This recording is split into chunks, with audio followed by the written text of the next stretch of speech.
Every day, Sir Topham Hatt came to the station to catch his train. You're too fat. You need exercise.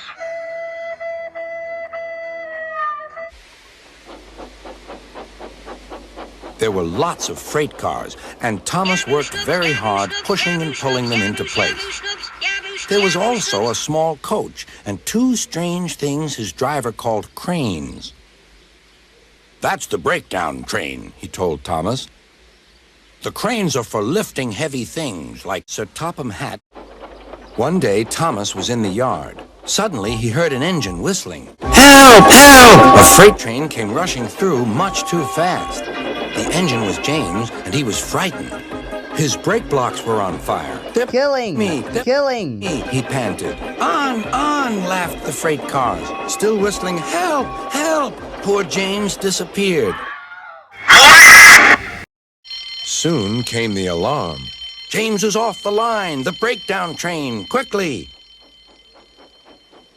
Thomas was coupled on, and off they went. James is dead. James is dead. Thomas worked his hardest. "Hurry, hurry, hurry," he puffed. He wasn't pretending to be like Gordon. He really meant it. James is dead. Bother those freight cars and their tricks.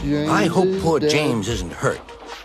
James is dead. James is dead. James gets murdered by some trouble. James's driver and firemen were feeling him all over to see if he was dead. Natives noob.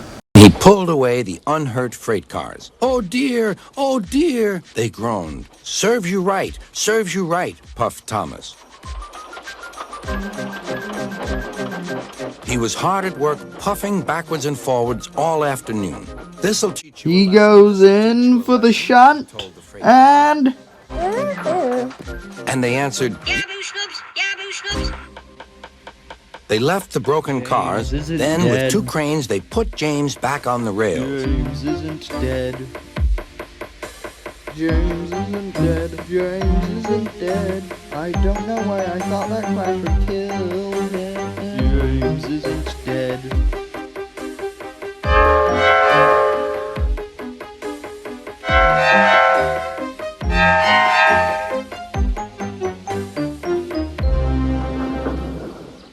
He tried to move, but he couldn't, so Thomas helped him back to the shed.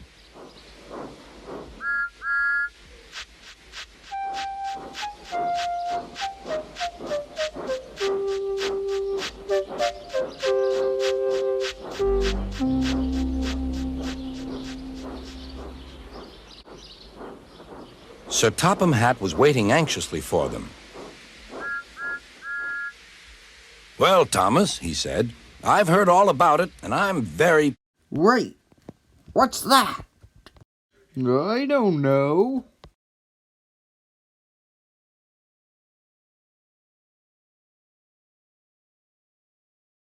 Criminal!